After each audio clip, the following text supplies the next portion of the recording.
Welcome to Let's Talk Chiropractic. I'm your host, Liz Tolan. I'm joined by Dr. Stacy Sando, Dr. John Dagenhart, and Dr. John, we have a guest with us here today. Yes. Alyssa's sort of new at the office. She only came in about, what, 3 weeks ago? About 2 or 3 weeks ago, yep. But, you know, Liz, what's so exciting, people come in, they're sort of nervous. I think she was a little bit unsure if this was the right office to be at, and just 2 or 3 visits, she's feeling great. So let's hear her story. I think it's exciting to see how quickly she responded. Super. Well, when we come back after the break, we're going to tell you how one horse-loving client is back in the saddle again and happy, thanks in good part to good chiropractic care. You're watching Let's Talk Chiropractic. We're back after the break.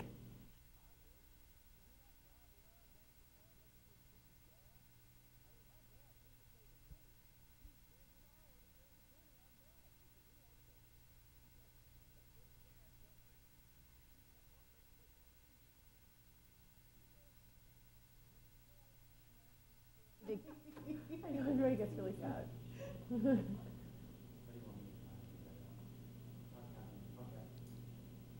4, 3, 2. Welcome back to Let's Talk Chiropractic, and we are now joined by Alyssa. Hello, Alyssa, and welcome to this show. Thanks for having me. Thanks for being here.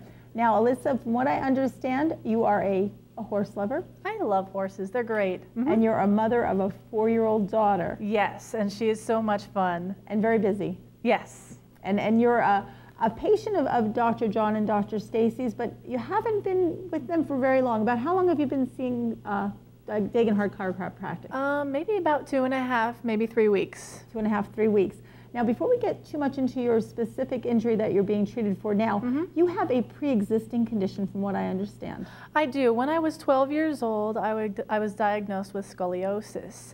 And the doctor that I went to beforehand actually took a video of my back, not my back with my skin, but actually my bones and my spine.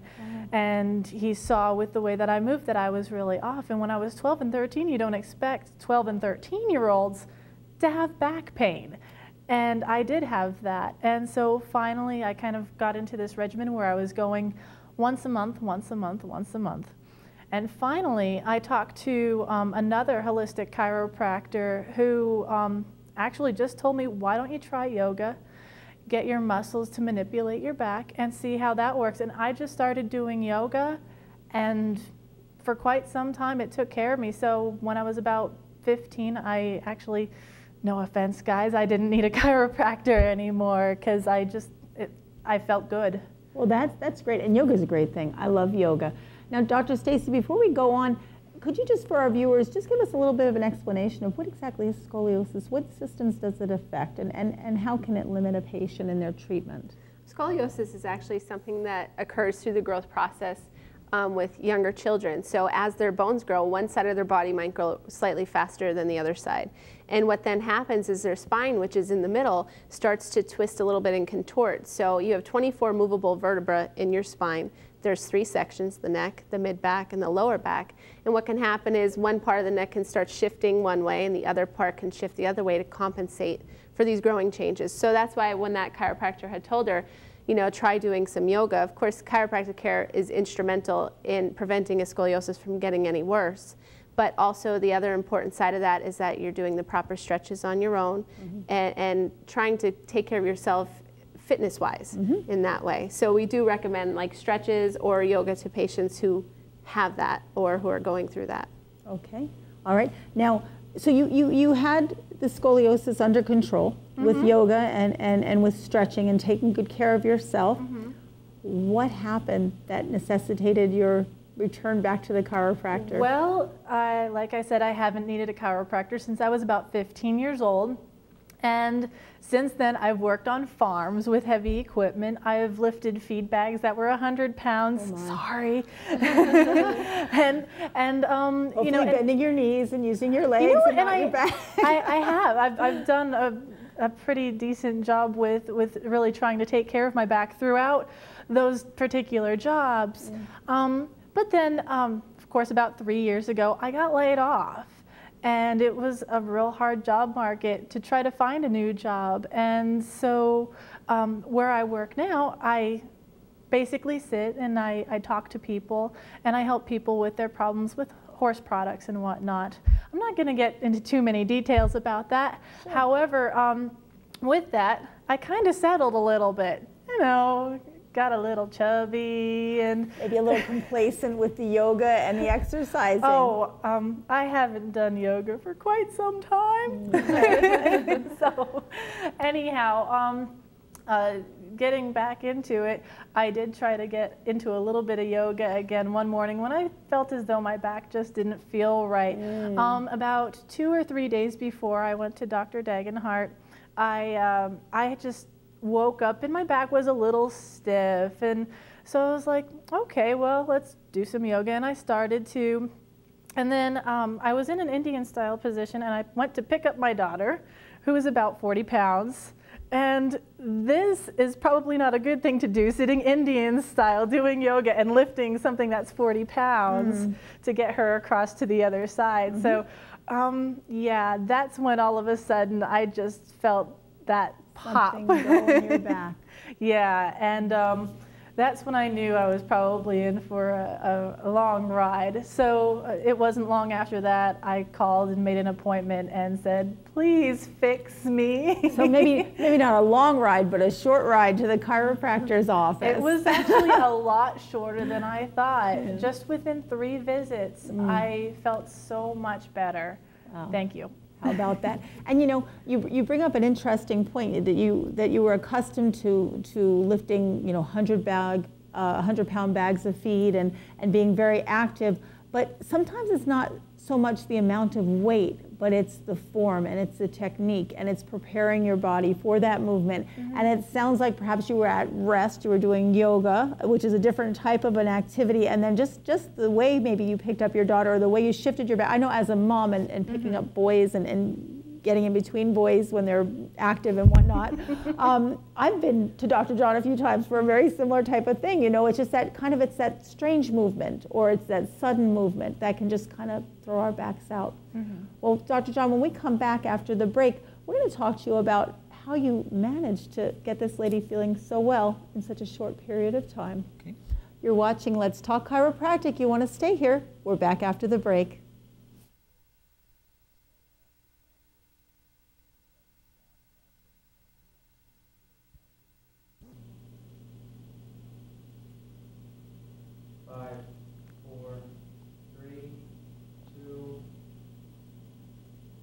Welcome back to Let's Talk Chiropractic. We're here today with Alyssa.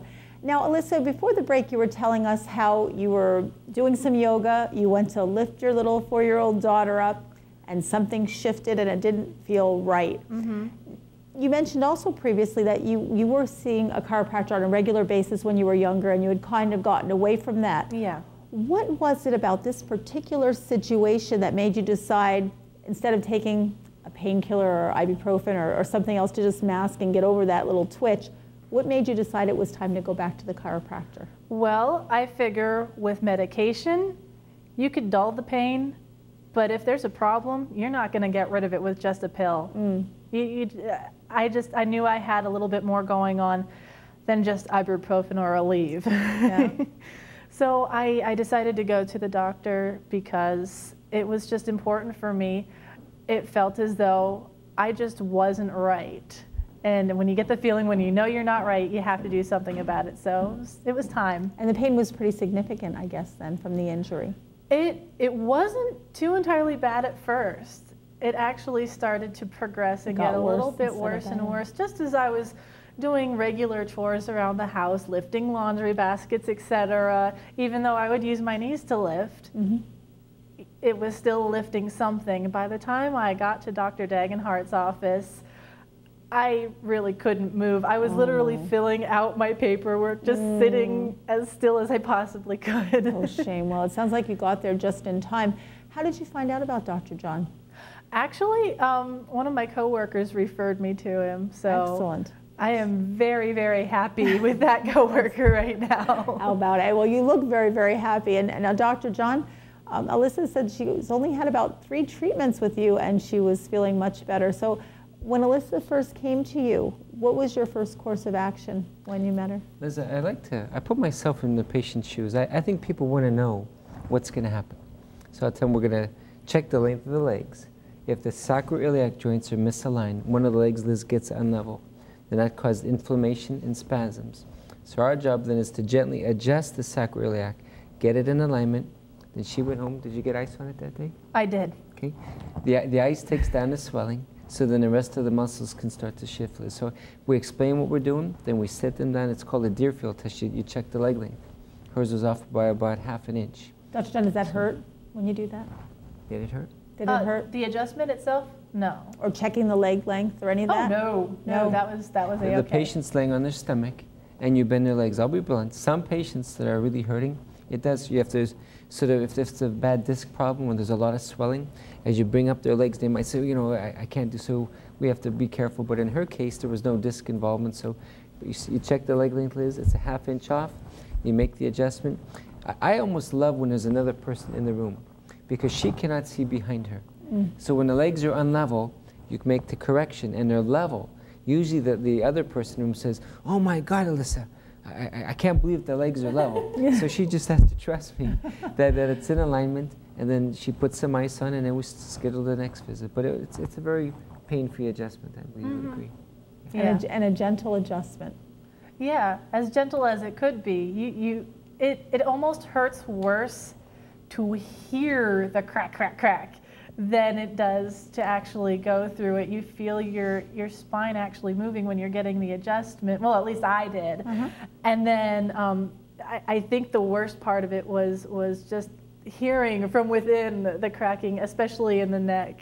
Just because I don't know if it's closer to your ears or it's louder, but he really made it comfortable. He says, okay, well, we're going to do this with your neck now, and I'm just like, we're going to do what? and it was just a real quick boop, and then that was it. So it wasn't painful, but it sounded painful, if that makes sense. It takes a lot of trust, I guess, to put yourself in someone else's hands, especially if you've had a pre-existing condition and now you've had an injury, and as you say, you know, you're hearing that crack, crack, crack, crack. That takes a lot of trust.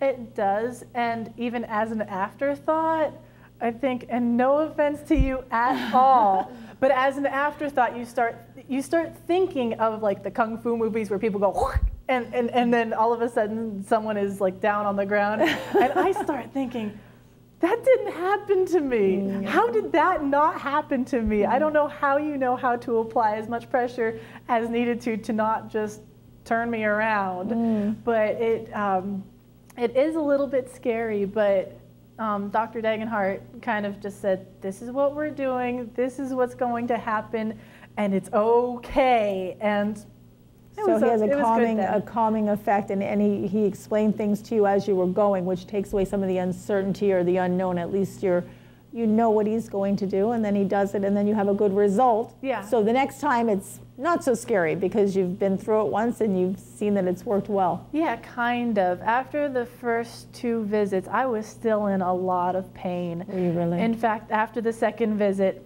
I was just about to dial your number because I just couldn't take it anymore.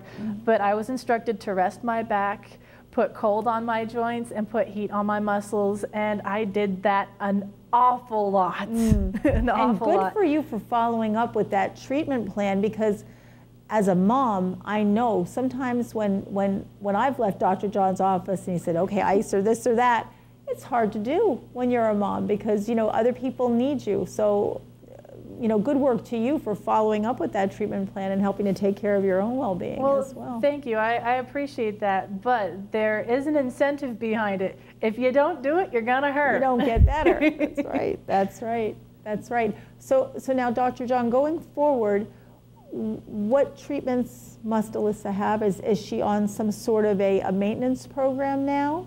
It's going to be up to her.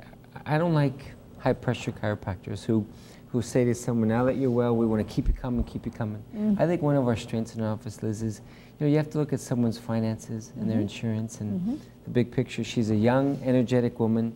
I think she's scheduled one more time just to She's getting very active now, back to all of her normal activities. Wonderful. So she's going to come in one more time and make sure she's in alignment. We would advise almost everybody to come back and get checkups once in a while. But a patient might, you know, some people need to come back every month if they have bulging discs and a job that's stressful. Sure. Other people might have to come every 3 or 4 months if their job's not as stressful. So we're going to suggest to Alyssa to get a check.